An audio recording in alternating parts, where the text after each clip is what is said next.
Patuloy ang ginagawang investigasyon ng Dagupan City Police Station na kung sino ang nasa likod ng naging bomb threat kagabi sa University of Pangasinan. Ayon kay Lieutenant Colonel Lawrence Kate Calub, ang Chief of Police ng isabing himpilan na bandang alas 11 ng gabi ay may natanggap silang report mula sa isang concerned citizen na may nabasa sa isang Facebook page na may itinanim o ninalagay na bomba sa nasabing universidad.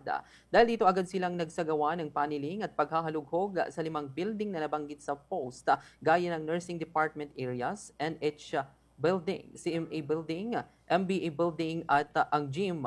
Kasama nila sa pagtutok sa lugar upang isecure ay ang 4th Explosive Ordnance Disposal at K9 Group, PDC Focal Officer Personnel, Bureau of Fire Protection at Sea Disaster Risk Reduction Management Council upang mabilisang responde kung may pangyayaring hindi inaasahan. Saad nito na nasa 3 oras nilang pagsasagawa ng paniling o paghalughog sa lugar ay wala naman silang nakita o hanahanap na bomba, kaya masasabi nitong ligtas ngayon ang nasabing universidad. Patuloy naman ang kanilang koordinasyon sa Regional Anti-Cybercrime Unit upang malaman kung sino ang taong nasa likod ng pagpapakalat ng bomb threat sa social media. Inaasahang makakasuhan ang responsable sa paglabag sa Presidential Decree No. 1727 na inisyoed noong August 10, 1980 ni President Ferdinand E. Marcos ay nagdedeklara ang malisyosong pagpapakalat ng maling impormasyon ng sadyang paggawa ng anumang pagbabanta tungkol sa mga bomba, pampasabog o katulad na kagamitan bilang labag sa batas at nagpapataw ng mga parusa. Nilalayon nitong protektahan ang kaligtasan at seguridad ng publiko sa pamamagitan ng pagbabawal sa pagpapakalat ng maling impormasyon na tungkol sa mga banta ng pagkasira. Yes po, Bob Oliver. Kagabi po, mga past 11, mag-alas 12 na po. Nakatanggap po tayo ng information from a concerned citizen na may na-screenshot po siya sa isa sa mga Facebook page account na yun po, may banta po siya dun sa University of Pangasinan, and sinasabi po niya na may tinanim po siya na 7 bomba sa 5 establishments or building po dun sa loob ng PINMA. And from that po, immediately pinasecure po natin, pinapunta ko po yung patrollers po natin sa area para i-secure and wag na pong magpapapasok.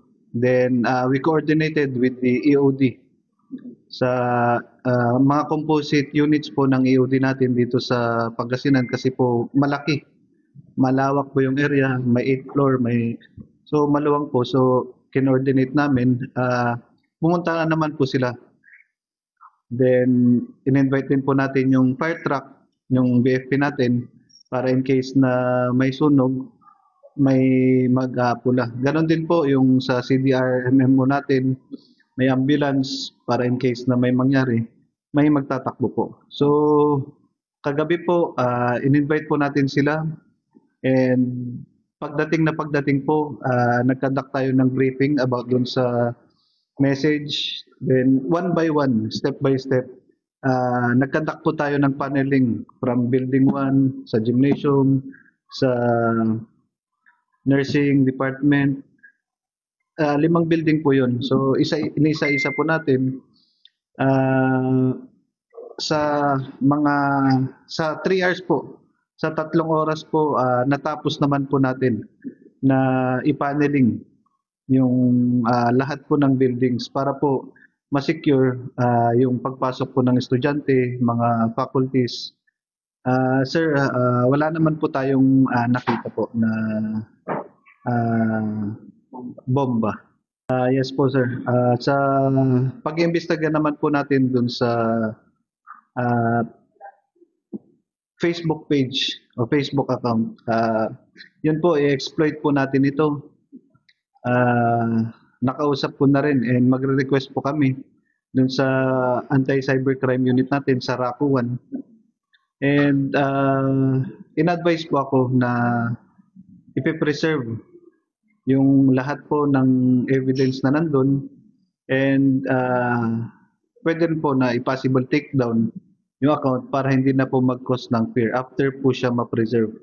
So we are also preparing yung letter po namin, letter request namin para po sa court na kukuha po kami ng warrant for the disclosure nung account po na yun para may makuha po tayo, may mapagsisimulan po tayo.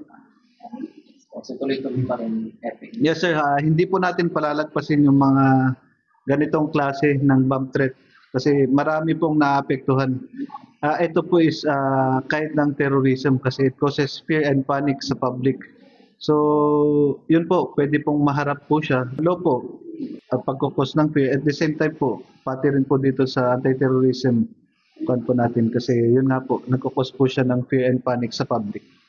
Yes po, sa mga parents, sa mga students po natin, sa faculty, and lahat po ng visitors or sumusuporta po sa UPANG and sa LGU po natin, wag po silang mabahala na about po dito sa nangyari. Ang kapulisan po natin, lagi pong handa para po to make sure na yung safety ng bawat isa ay aming priority po. So last night, kagaya po ng nasabi ko, na-clear po natin yung area. So pag may mga napansin po tayo na any unusual doon po sa school or doon po sa school, pwede po nila i-report or they should immediately report sa ating kapulisan. And kami po, a-action po kami kagad. Samantala, paalala naman ni Colonel Calub sa mga estudyante at pamilya na kung may kahinahinalang bagay na makita sa universidad ay agad na isumbong o idulog sa kanilang himpilan upang ito ay matutukan. At yan ang balita dito sa himpilan ng Dagupan City. Ito si Bombo Oliver na kumus nag-uulat. This is Bombo Radio Philippines, the #1 and most trusted source of news and information. Basta radyo, Bombo!